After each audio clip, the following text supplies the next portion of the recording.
My name is Evelyn Parker, and on my son's wedding day, I stood in the middle of a polished Indiana banquet hall while his new wife smiled arrogantly and introduced me to her guests as someone from the lower class.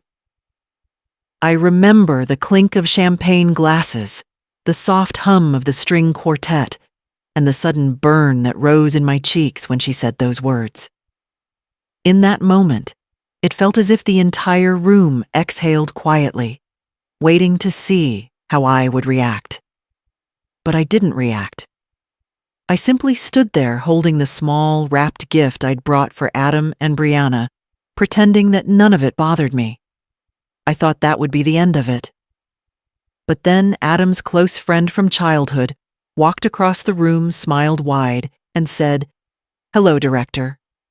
That one word, Director, dropped harder than the chandelier lights above us. Her jaw fell open. She froze on the spot, and everything inside that wedding hall shifted. The truth, though, is that the humiliation didn't start at that moment. It had been building quietly for years. I just hadn't expected it to surface at my only child's wedding. The day began like any other spring morning in central Indiana, mild breeze, bright sun, the kind of sky that looks freshly washed after a night of gentle rain. I ironed my navy dress the night before. Nothing fancy. It wasn't new, but it was clean-pressed and modest. I'd spent most of my adult life choosing clothes based on practicality rather than appearance. Years of working at the community center had taught me to value comfort over flash. I tied a small silver locket around my neck, my late husband's picture inside, and whispered a quiet prayer that the day would be peaceful. When I arrived at the wedding venue, Brianna's parents were already there. They stood near the entrance of the hall, greeting guests with the kind of confidence money tends to give people. Her mother wore a pearl necklace large enough to be seen from across the parking lot, and her father shook hands as though he were signing business deals rather than welcoming family. I smiled politely, but their expressions barely softened. Her mother gave me the kind of once-over that didn't need words. I'd known for a while now that they didn't think much of me. Inside, guests were milling about taking seats or grabbing drinks. I tried to keep my focus on Adam, who looked handsome in his navy suit. But before I could get to him, Brianna intercepted me. Her eyes glanced at my dress, then at the gift bag, and the corner of her mouth twitched as if she were suppressing a smirk. "Evelyn, you made it," she said brightly, too brightly. "Let me introduce you around." She hooked her arm around mine before I had the chance to answer and pulled me toward a small group of her college friends. They all looked polished, straightened hair, fitted dresses, carefully manicured nails. They turned toward us as Brianna announced in a voice sweet enough to rot the wedding cake. "This is Adam's mom. She's, well, from a simpler background." One of the women gave a sympathetic nod, the kind reserved for someone who'd just lost a dog. Another reached into her purse and whispered something I didn't quite catch, but understood anyway. Pity. That was the expression. Pity and curiosity. I felt a familiar tightness in my chest. I wanted to walk away, but I didn't want to cause a scene not on Adam's wedding day. So I smiled and nodded, letting Brianna guide the narrative. She kept introducing me to people each time, adding a small remark about how humble or down-to-earth I was. It felt as if she were painting a picture of me that she wanted the world to see someone beneath her, someone small. What hurt more wasn't the insult. It was Adam's silence. He didn't hear her, not directly, but he didn't notice either.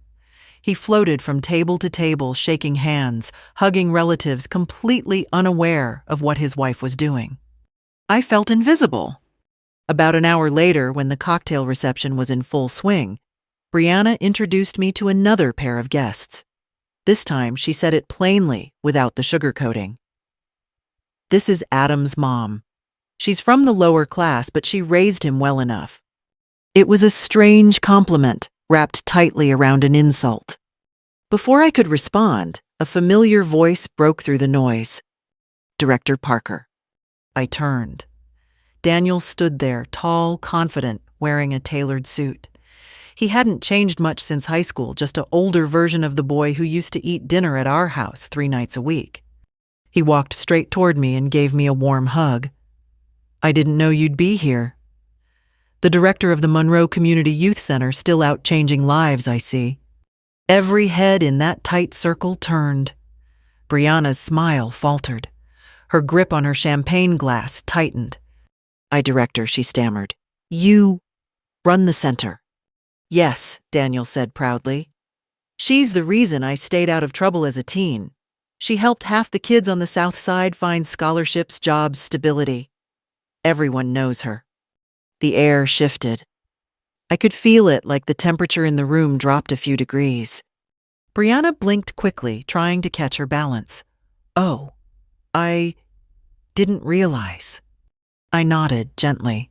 You never asked. For once, she had nothing to say. Guests began to drift closer, curious.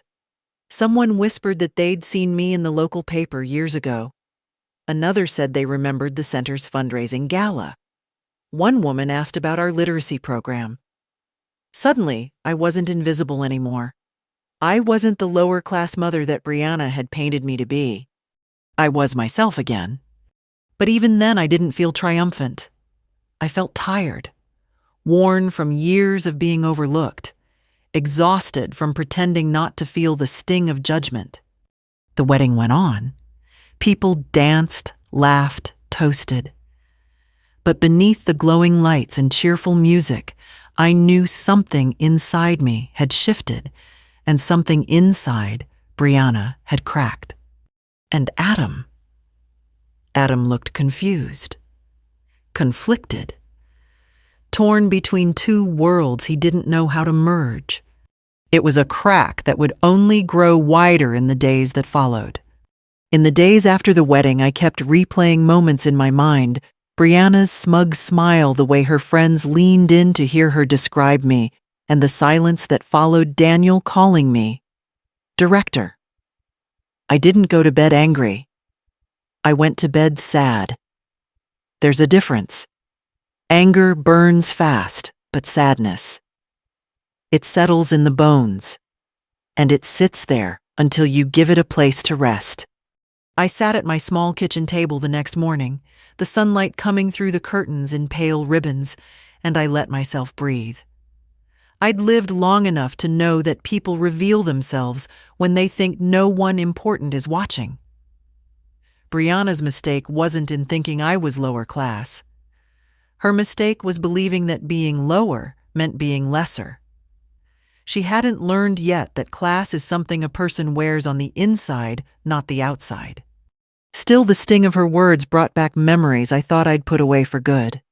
Years ago, long before Adam met Brianna, the community center became more than my job. It became my refuge. After my husband Mark passed away, I needed purpose. Something steady.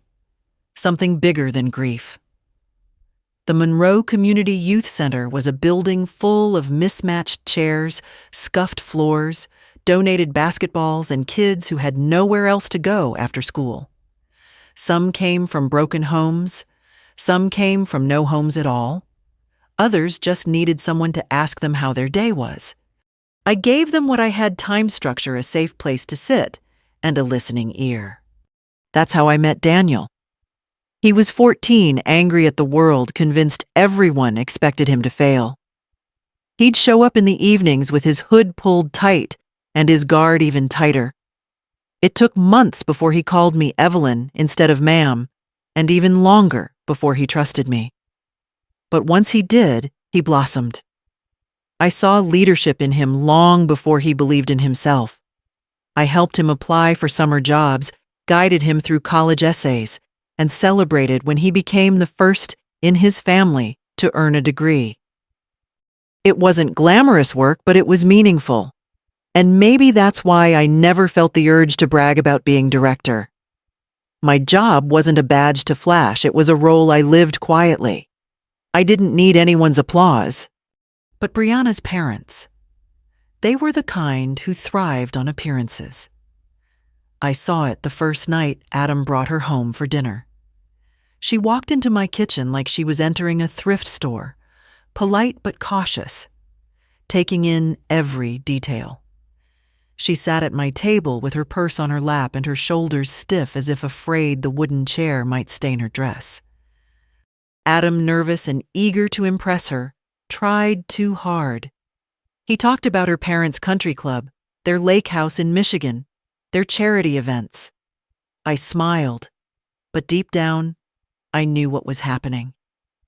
Adam was falling in love with someone who didn't understand where he came from. I didn't blame him. Young men sometimes try to outrun their upbringing when they fall in love.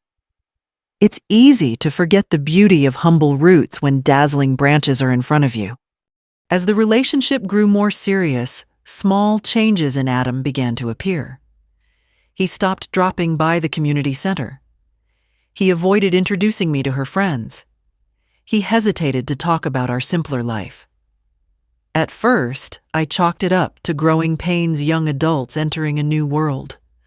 But later I realized he wasn't just evolving, he was distancing, and I wasn't sure if it was my doing or theirs. Dinners with Brianna's parents became a quiet battlefield. They never insulted me directly, but their tone carried a kind of gentle dismissal, as if I were a neighbor they tolerated but did not welcome.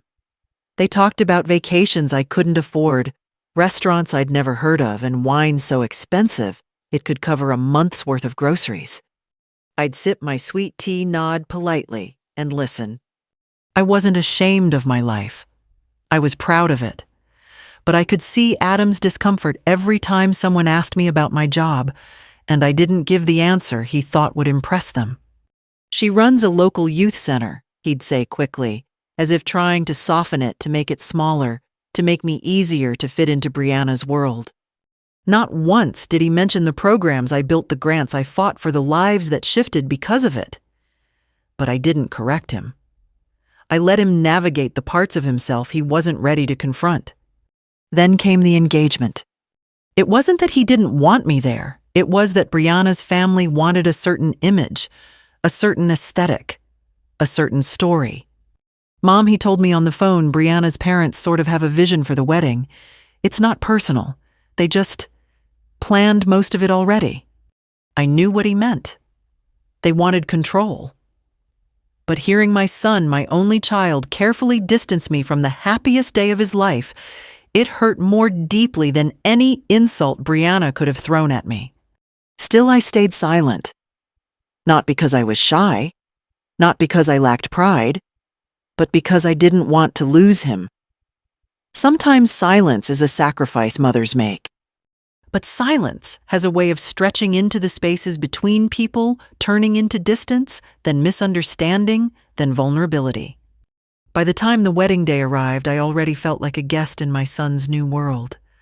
Not a mother, not family, just someone with a seat reserved out of obligation. Yet I showed up. I smiled. I respected the day. And I held my tongue when Brianna introduced me as lower class because I knew the truth didn't need to be shouted. And it certainly didn't need to be defended. But when Daniel walked up, when he said director, when the room shifted, that moment wasn't revenge. It was revelation. Not for me, for them. In the days after the wedding, Adam called only once. It was a short call. The kind where every sentence felt like it was being checked against someone else's approval. He asked if I had made it home. Safely, said he hoped I enjoyed myself, and then hung up when Brianna chimed something in the background about packing for their honeymoon. He didn't mention what she said about me. He didn't mention Daniel calling me director. He didn't mention the look on Brianna's face. Silence can say more than words ever will. Still, I wasn't ready to confront him, not yet. I've learned that when people are living inside someone else's expectations, you can't just yank them out. They have to find the door themselves. But my mind kept drifting back to the years before Brianna appeared. back when Adam and I still understood each other before his own discomfort made him rewrite the story of who he came from. When Adam was in high school, he never cared about wealth. He drove an old Honda Civic with chipped paint and a persistent rattle under the hood that even the mechanic couldn't fully fix. He worked weekends at the hardware store down the street and spent weeknights helping me mop the floors at the community center. It wasn't glamorous, but it taught him responsibility, taught him the value of slow, honest work. He used to joke that between the community center and the hardware store, he had 2 sets of grandparents, old men at the store giving him unsolicited advice, and the teenagers at the center offering him gossip and chaos. But college changed him. It changes all kids, I suppose.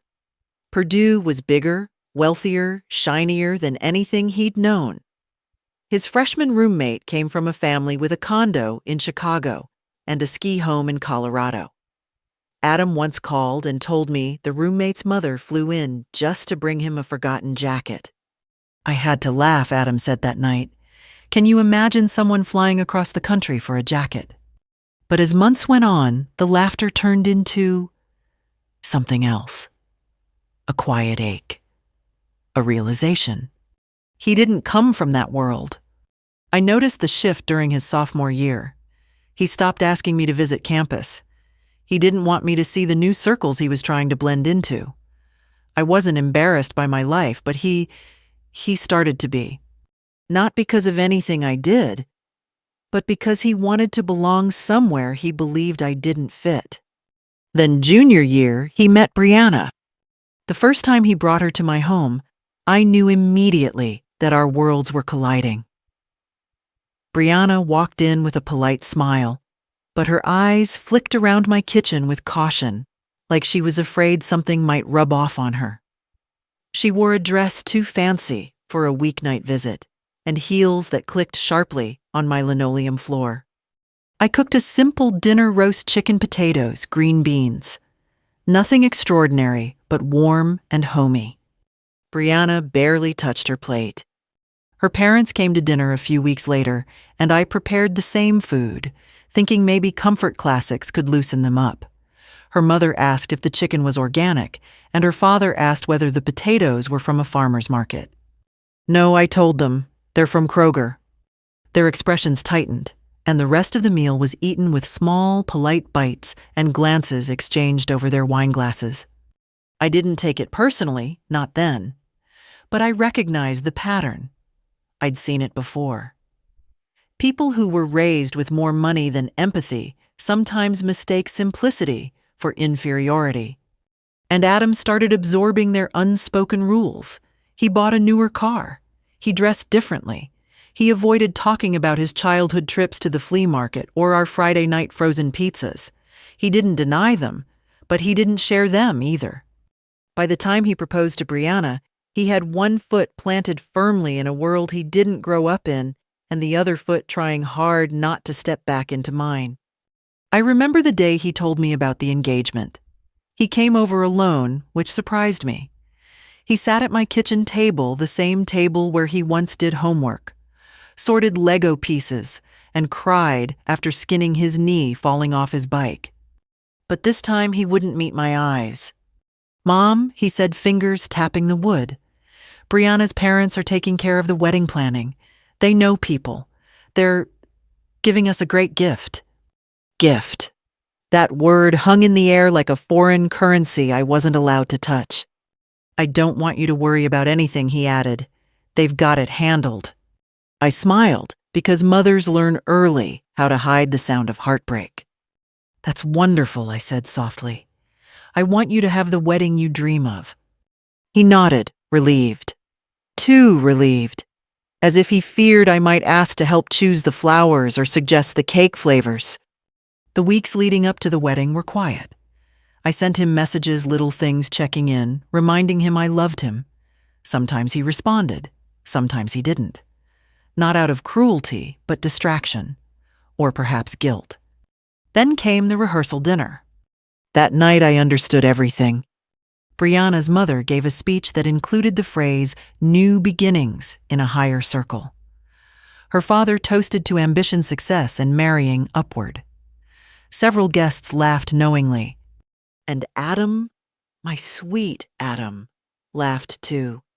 Not maliciously, not proudly, but quietly, uncomfortably. The way someone laughs when they don't know what else to do. I realized then that Adam wasn't ashamed of me. He was afraid that others would be. And fear can make people do foolish things. But the wedding day, the introductions, the word lower class, those weren't foolish mistakes. Those were choices. And choices reveal character faster than any apology ever will. I didn't need revenge. I didn't even want it. What I wanted, what I prayed for, was clarity. And clarity came the moment Daniel said, "Hello, director." It didn't fix everything, but it cracked something open. In Adam, in Brianna, and in me. The morning after the wedding, I woke up earlier than usual. Not because I slept well, quite the opposite. My dreams were filled with fragments of conversations. Brianna's smirk, the clinking of champagne glasses. Daniel's voice calling me director, and the stunned silence that followed. My mind replayed it all like an old tape that refused to stop spinning. I made coffee, sat at the kitchen table, and stared at the steam rising from the mug. For a long time, I didn't move. Not because I was frozen, but because I was sorting through emotions I hadn't expected to feel on my son's wedding day. Weddings are supposed to bring families closer, but all I felt was distance. A deep, aching distance. By 9 o'clock, my phone buzzed. A message from one of the teens I mentored years ago, now fully grown with a family of his own. "Heard about yesterday," Daniel told us. "Proud of you, Miss P." I smiled, bittersweet. Even after all these years, the kids still called me Miss P. I'd never corrected them. It felt like a badge of honor. I sent back a simple thank you, but my mind drifted back to the wedding hall, and the moment everything changed. After Daniel's greeting, I noticed the subtle shift in the guests' behavior. People who had previously offered me quick, patronizing smiles now looked at me with curiosity, respect even. Some approached asking questions about the community center. Others wanted to know how long I'd served as director. One woman said her niece had benefited from our literacy program. Another remembered seeing my picture on a community award chart in the library. I wasn't flattered. I wasn't prideful. I was exhausted. Because I could see what was happening. Respect shouldn't come only after a title is revealed, yet that's exactly how the room behaved. And Brianna, oh, she was rattled. She tried to smooth the situation, to act as if she'd known all along, but her eyes betrayed her. They darted, unfocused, unsure of how to recover. Her parents didn't fare much better. Her mother pulled her aside, whispering harshly behind her perfect lipstick smile. Her father approached me with a suddenly warm handshake and questions about partnerships and fundraising events. If he'd known earlier, he likely would have treated me as a potential resource, not a burden. But Adam, oh Adam, he was the heartbreak in the room. I watched him move around the hall, caught between two worlds. He'd glance at me, then quickly away, as if unsure how to bridge the gap he'd helped create. He wasn't cruel. He wasn't malicious. He was simply a young man who wanted to belong to the life he'd built with Brianna, even if it meant losing sight of where he came from. After dinner, I stepped outside for a moment of air. The spring night was cool, the sky clear, the parking lot lights casting long shadows. I could hear faint music through the walls, laughter, clinking glasses, the hum of celebration. The door behind me creaked. I didn't turn. "You okay, Miss P?" Daniel asked. I smiled softly. "You always did show up right when I needed it." He leaned against the brick wall. "I'm sorry you had to go through that." "It's not your apology to give," I said quietly, "but thank you." He nodded toward the building. Adam's a good guy. Lost right now, but good. I know I whispered. But sometimes good people forget themselves when the world tells them they need to become someone else. Daniel sighed. So what now? Now I exhaled slowly. Now I go back inside and pretend everything is fine. Why pretend? Because a mother's love is bigger than her pride, but I didn't say that out loud. Instead, I replied, because today is his wedding day, and this day will follow them for the rest of their lives. I won't be the shadow in the corner. Daniel didn't argue. He knew me too well. We went back inside. The rest of the night passed in a blur of speeches, dances, and polite conversations. I clapped when they cut the cake. I smiled for photos. I hugged relatives I barely knew. And when it was time to leave, I hugged Adam and whispered, "Be happy." He hugged me back, but it wasn't the same hug he gave me as a child. It was stiff, restrained, like he didn't know how to reconcile the version of me he'd presented to Brianna with the version everyone suddenly discovered. I drove home in silence. When I walked into my house, the stillness greeted me like an old friend. I placed my small purse on the counter, hung my light cardigan on the chair, and sat on the sofa. The night felt heavy, not because of the humiliation, but because of the truth it exposed. Adam had let the opinions of people who barely knew me outweigh a lifetime of memories. That realization hurt deeper than any insult Brianna had delivered. 2 days passed before anyone from the wedding reached out. It wasn't Adam. It wasn't Brianna. It wasn't her parents. It was her cousin, a woman I'd spoken to briefly at the reception. She sent a message that read, "I'm sorry for the way Brianna treated you. Some people don't appreciate kindness until they lose it." Lose it. The words lingered, because I could feel something slipping a thread that had tied our family together for decades, and I knew that unless someone pulled it back, it might snap. On the third evening, I found myself sitting on the porch, wrapped in a light blanket, listening to the distant sound of children playing down the street. My neighborhood wasn't fancy, but it was real. People waved when they passed. They shared casseroles when someone got sick. They helped shovel snow off elderly neighbors' driveways. It was the kind of place built on small kindnesses, not big egos. And as I sat there, I realized something important. Brianna's world was built on appearances. Mine was built on substance. Adam was caught somewhere in between.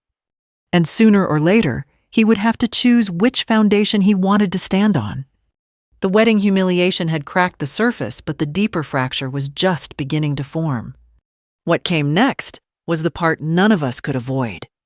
3 days after the wedding, Adam finally called. I was in the middle of watering the hydrangeas along the walkway when the phone buzzed in my apron pocket. I almost didn't answer. Part of me wanted to let him sit with the silence a little longer. But motherhood doesn't work like that. No matter how old they get, you still pick up the phone. He sounded tentative, almost breathless. "Mom, can we talk?" Talk. Not visit, not come over, just talk. I told him yes. He arrived 20 minutes later, pulling into the driveway with his new sedan, sleek, spotless, and very unlike anything he ever grew up riding in. He got out tugging at his shirt collar, looking like a boy again instead of a married man. That alone softened me. "Hey, Mom."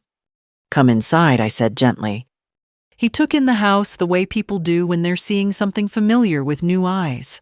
The wooden floors Mark installed the quilt I kept over the sofa for cool evenings, the old bookshelf with Adam's childhood baseball trophies still lined up on top. He stood there for a moment quiet. "Mom, why didn't you tell me?" About what I asked, even though I knew. That you're director. That the center. That everything you do is so much bigger than I realized. I smiled faintly, because I didn't think I needed to. Adam sank into a chair, rubbing his forehead. Brianna, she didn't know. She didn't mean. I held up a hand. Adam, don't defend what shouldn't be defended. He shut his mouth. His eyes glistened a little, but he blinked fast, pushing it away. It's just, when Daniel said it in front of everyone, I realized I never told her. I didn't even tell her parents. And that's on me. I sat across from him. Why didn't you tell them? He swallowed. Because I didn't think it mattered to them. There it was, the truth. Not cruel, not spiteful, just honest. He didn't think the life I lived, the work I did, the impact I quietly made would be valuable in Brianna's world. Mom, he whispered, voice cracking. For the first time, I didn't want them to judge me for where I came from. Adam, I said softly, you weren't ashamed of me. You were afraid of them. He looked up sharply, tears sliding down before he could stop them. I'm sorry, he breathed. I'm so sorry. I reached across the table and held his hand. You're my son. I know your heart. But you let fear guide you, and fear is a poor navigator. For a long moment, we just sat there. The silence between us felt different, healing instead of heavy. Then he exhaled shakily. Brianna wants us to come by next week. She wants to clear the air. I nodded, though my stomach tightened. I'll come. But understand, respect isn't something I negotiate. He nodded. But what he didn't know was that Brianna had already reached out. Not directly, she wasn't that brave yet, but through small flickers of embarrassment passed on by her cousin. She was rattled by how the narrative had slipped out of her control. Still, I agreed, because bridges don't rebuild themselves. 2 days before the meeting, something unexpected happened. There was a knock at my front door just after lunch. When I opened it, an older woman stood there, around my age, maybe a few years younger. I recognized her immediately. Brianna's mother. She stood stiffly, her purse clutched like a shield. Mrs. Parker, she said, her voice polite but tight. Do you have a moment? I stepped aside. Come in. She did, though carefully, as if the floor might stain her shoes. She glanced around the living room, the handmade quilt, the family photos, the small potted plants I tended year-round. Something in her expression softened, but only slightly. I'll get straight to the point, she said. I want to apologize for my daughter's behavior. It was the kind of apology people give when they want closure for themselves, not healing for others. Still, I nodded. Thank you. She looked at the bookshelf at Adam's trophies. You raised him alone. I did, I replied, since he was 8. She pressed her lips together. Brianna doesn't always understand people who grew up differently. We tried to instill standards. High standards. I tilted my head. Standards or superiority? Her cheeks flushed. We didn't mean to look down on you. But you did, I said calmly. She swallowed. Yes, we did. Silence settled thickly in the room. After a moment, she asked, why didn't you tell us who you were? Because who I am doesn't depend on a title. She blinked, unsure how to respond. I realized then that this woman had spent her life surrounded by people who measured themselves by their wallets, not their impact. Before she left, she hesitated in the doorway. For what it's worth, she said quietly, you have more dignity than most people I know. I gave a small smile. Dignity doesn't go out of style. She nodded and walked to her car. For the first time, her heels didn't click with confidence, they clicked with thought. The following evening, Daniel stopped by. He handed me a small envelope. A few adults wanted to send a thank you for everything you did for them years ago. They heard what happened. Inside were handwritten notes from 6 former center kids, now adults with jobs, families, responsibilities. Notes saying I'd change their lives. I didn't cry in front of him, though I wanted to. Miss P. Daniel said softly, "Don't let people like Brianna shrink your heart. You've lived more life than she's even imagined." I touched his arm. "Thank you, Daniel." The next day, the meeting with Adam and Brianna was set to happen. As I lay in bed that night, I stared at the ceiling, listening to the hum of the fan. I wasn't angry anymore, but I wasn't blind either. What happened at that meeting would determine whether our family healed or broke.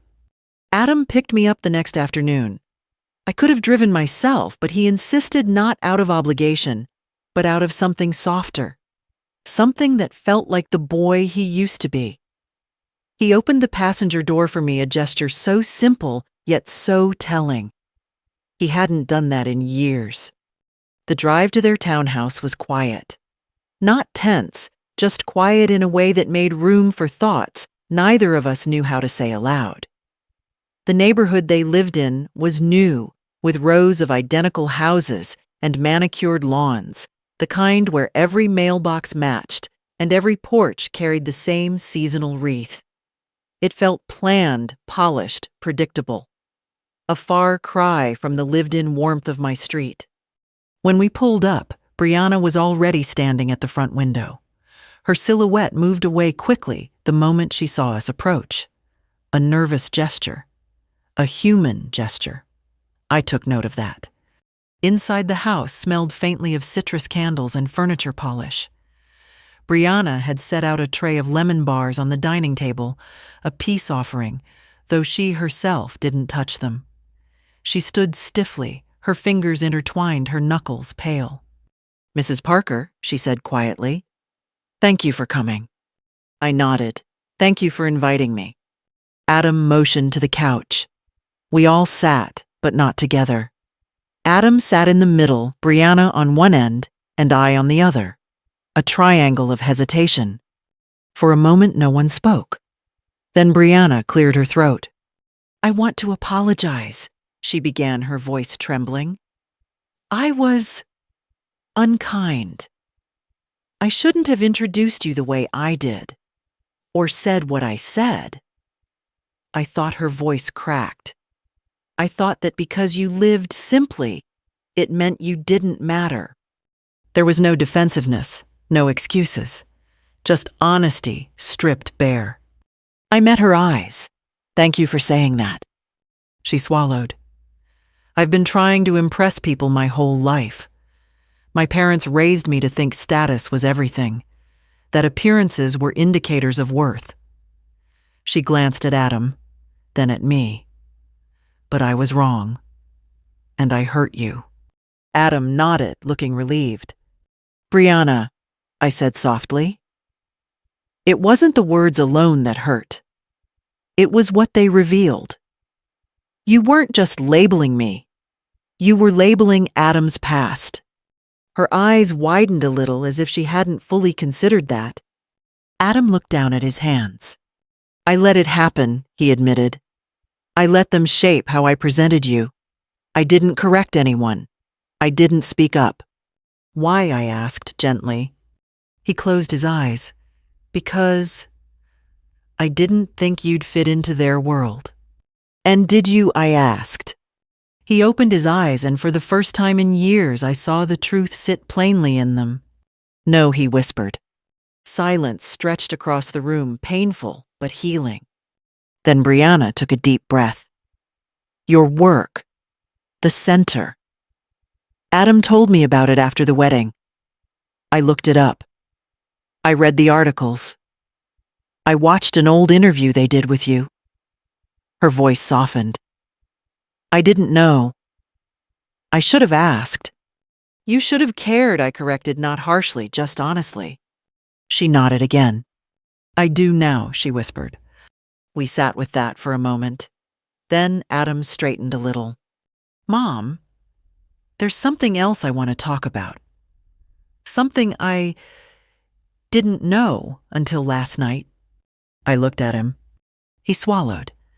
"Daniel told me about your retirement, your savings, the plans you had." I didn't react. I had been expecting this. Why didn't you tell me? He asked, sounding hurt rather than entitled. Because money shouldn't change how a person treats someone, I said, not strangers, and certainly not family. He nodded, but his eyes were shiny. I didn't know you'd saved so much. I didn't know you planned to leave me the house. Adam, I said gently, I raised you to become a good man, not a wealthy one. He let out a shaky breath. I want you to know I continued. My plans haven't changed, but I won't invest my future in a family dynamic built on disrespect. If we rebuild on honesty. Brianna lifted her chin. I want that. I do. I want to be better. Her voice was small, not performative, not rehearsed, just real. We're newly married, she added, and I'm still learning who I am outside of my parents' expectations. I treated you like you were beneath me, when in truth I didn't deserve to stand in your shadow. That surprised me, her honesty, her vulnerability. That's not how this works, I said quietly. This isn't about one person being above or below another. Marriage, family, it's built on equal ground. And I haven't stood on equal ground, she whispered. No, I said, but you can choose to. A tear slid down her cheek. She wiped it quickly. Mrs. Parker, can we start over? I hesitated. Not out of resentment, but realism. Starting over wasn't a switch, it was a path. A slow one. We can try, I said. But honesty must replace appearance. Respect must replace assumption. She nodded firmly. I understand. Adam reached for my hand. Mom, I want you, truly want you in our lives, not as a piece we hide or downplay, but as my mother. Emotion tightened my throat. Then show me, I whispered. Both of you, not with words, with choices. They both nodded. We talked for nearly 2 hours about boundaries, expectations, family traditions, fears, and hopes. Not everything was resolved, but something shifted. A foundation cracked at the wedding. A new one began forming in that living room. When I left, Brianna hugged me, not a stiff, polite hug, but a real one. Adam kissed my forehead like he used to when he was younger. Driving home, I felt lighter, not healed, but hopeful. People can change, but only if they choose truth over pride. That night, I sat on my porch, wrapped in a blanket, watching the fireflies blink across the yard. The air smelled like summer beginning its slow way in. And I realized something simple, something steady. This wasn't the end of our story. It was the turning point. A full week passed after our conversation in their living room before I heard from them again. I didn't press. Healing is a slow walker. It doesn't show up on command. Instead, I spent the week tending my garden, organizing old photo albums, and going to the community center twice to help with the after-school program. Life, even bruised a little, still had a steady pulse. Then one Thursday afternoon, Adam called. Mom, can we come by tonight, both of us? There was something different in his voice. Not guilt, not uncertainty. Something clearer, stronger. Yes, I said, keeping my tone steady. Come around 6. At exactly 6, their car pulled into the driveway. I watched from the window as Brianna stepped out first. She wasn't dressed up, wasn't polished her hair in a loose ponytail, a simple cardigan over jeans. She looked like a young woman who had finally stepped out of someone else's expectations. Adam held a pie in his hands, store-bought but still thoughtful. When I opened the door, Brianna spoke first. Mrs. Parker, we want to show you something. She held out a small binder, printed pages, notes in the margins, highlighted lines. I recognized it instantly. The Community Center Volunteer Guide. We want to help, she said softly, not just once, regularly. Adam told me what that place meant to him, and I've been thinking, Maybe it's time I learned what real community looks like. The sincerity in her voice wasn't something you could manufacture. I nodded. Come in. We sat at the kitchen table, the same one that had held so many versions of Adam's life homework sheets, birthday cakes, tears after bad test scores, father-son Lego towers, and now, this moment of quiet mending. Adam took a breath. Mom, I need to say something clearly. I let pressure change me. I let other people's expectations steer how I saw myself and how I thought they saw you. I'm sorry. Not just for the wedding, for all the times before it. I placed my hand over his. I know, sweetheart. I don't want to live like that anymore, he added. I want a life where we're honest about who we are. All of us. Brianna looked down, then back at me. I've been doing a lot of thinking, she said. About respect, about class, about worth. My whole life I associated status with goodness. But you've built something real. You raised a son with values. You changed lives without needing anyone to notice. I'm ashamed I couldn't see that. Her eyes glistened. I hurt you, and I hurt Adam. But I want to change. I believed her not because of her words, but because she carried herself differently. Smaller ego, bigger heart. Changing, I said softly, isn't about perfection. It's about direction. She nodded. Adam squeezed her hand. We ate pie, talked about simple things, summer plans, new jobs at the center, neighbors, even a recipe or two. It felt natural, not forced. Like a family trying step by step to rediscover its rhythm. Halfway through dessert, Brianna set down her fork. There's something else, she said. Your house. Adam told me how much it means to you. He told me about your savings, your plans. She paused. I don't want anything from you. Not money, not property. Nothing. I want you to know that. For the first time since meeting her, she didn't speak to impress. She spoke to reassure. I appreciate that, I said. Your life is yours, she continued, and I want to earn a place in it, not inherit it. Those words eased something inside me, something tight, something long neglected. A knot loosened. Later that evening after they left, I stepped outside onto the porch. The sun had dipped low, painting the sky in quiet orange strokes. My neighborhood was still, peaceful, honest.